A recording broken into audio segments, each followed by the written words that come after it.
திரைப்படங்களை பற்றி நம்ம பேசிட்டு இருக்கோம். அதுல இன்னைக்கு ஒரு யூனிக் வாய்ஸான இயக்குனர் ராம் அவரை பற்றி நம்ம பேசலாம்.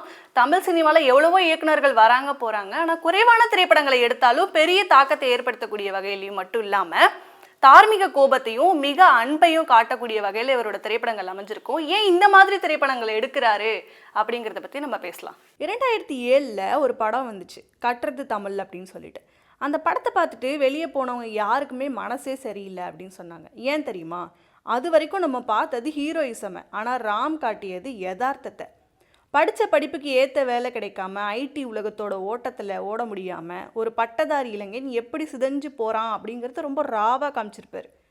ராம் குரு பாலு மகேந்திரா அவர்கிட்ட இருந்து கற்றுக்கிட்ட அந்த யதார்த்தம் தான் அவரோட பலமே. ராம் ஒரு படி மேலே போய் சமூகத்தோட அந்த போலித்தனத்தை தோலுரிச்சு காமிப்பார்.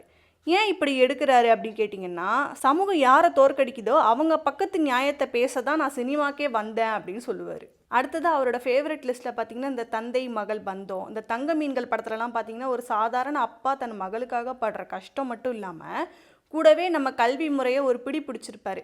மார்க் எடுக்கலைன்னா குழந்தைங்கள்லாம் வேஸ்ட்டுன்னு சொல்கிற இந்த சமூகத்துக்கு ஒரு பெரிய சவுக்கடி தான் அந்த படம். அப்புறம் பேரன்பு, மம்முட்டி சார் நடித்த இந்த படம் ஒரு கவிதைன்னே சொல்லலாம். ஒரு ஸ்பாஸ்டிக் குழந்தைய வச்சிருக்கிற ஒரு அப்பாவோட வாழ்க்கை எவ்வளோ சவாலானது அப்படிங்கிறத காமிச்சிருப்பாங்க. இதில் ஏன் அவர் இயற்கையை அதிகமாக காமிக்கிறாருன்னு தெரியுமா?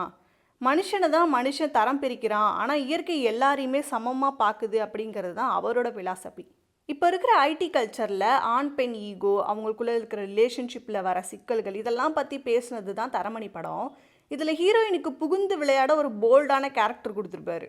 ராம் ஏன் இந்த மாதிரி எடுத்திருக்காரு அப்படின்னு கேட்டிங்கன்னா, அவருக்கு அந்த மிடில் கிளாஸ் மனநிலை நல்லாவே தெரியும். உலகமயமாக்கல் வந்த பிறகு மனுஷங்கிட்ட அன்பு குறைஞ்சி எல்லாம் ப்ராடக்ட் ஆயிடுச்சு அப்படின்னு தெரிஞ்ச உடனே கவலைப்படுறாரு. அதை எப்படி காட்டுறதுன்னு தெரியாமல் அந்த படத்தில் கோபமாக காமிச்சிருப்பாரு. ஆனால் ராம் சார் இப்போ கொஞ்சம் மாறிட்டார். இந்த 2024 2026 ரிலீஸ் ஆன படங்கள்லாம் கொஞ்சம் வித்தியாசமாக இருந்துச்சு. இந்த 7 கடல் 7 மலை அதெல்லாம் பார்த்தீங்கன்னா ஃபேன்சி லவ் ஸ்டோரியாக இருக்கும். 80,000 வருஷம் வாழ்கிற ஒரு அமரனை வச்சு ஒரு காதலை எழுதியிருப்பார்.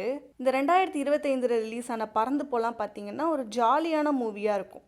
நடிகர் சிவா நடித்தது. ஒரு அப்பாவுக்கும் மகனுக்கும் இருக்கிற பயணத்தை பற்றி இருக்கும். எமோஷ்னலும் கலந்துருக்கும், ஆனால் ஒரு ஜாலியான படமாக இருக்கும். ஏன் இந்த மாற்றம் அப்படின்னு பார்த்தீங்கன்னா, வாழ்க்கையில் சோகம் மட்டும் இல்லாமல் சிரிப்பு ஒரு அங்கம் தான், அதையும் நம்ம சொல்லணும் அப்படிங்கிறத நினைக்கிறாரான்னு தெரில. யதார்த்தம் மாறலை, ஆனால் சொல்கிற விதம் மாறி இருக்கு. முடிவாக என்ன அப்படின்னு பார்த்தீங்கன்னா, சமூகத்தோட போலி முகத்தை உடைச்சு மனித உணர்வுகளோட உச்சக்கட்ட வலியையும் யதார்த்தத்தையும் ரொம்ப ஆழமாக சொல்லக்கூடிய வகையில் தான் இவரோட திரைப்படங்கள் எல்லாமே அமைஞ்சிருக்கும். மோஸ்ட்லி இவரோட திரைப்படங்கள்லாம் எப்படி தெரியுமா இருக்கும்? உரையாடலை பேஸ் பண்ணியிருக்கும். ஏதோ ஒரு விஷயத்தை நம்ம கிட்ட கான்வர்சேஷன் பண்ணுற மாதிரி இருக்கும். ரொம்ப யோசிக்க வைக்கக்கூடிய வகையில் அமைஞ்சிருக்கும். ஏதோ ஒரு கேள்வி எழுப்பக்கூடிய வகையில் தான் எப்பயுமே இவரோட திரைப்படங்கள் அமைஞ்சிருக்கும்.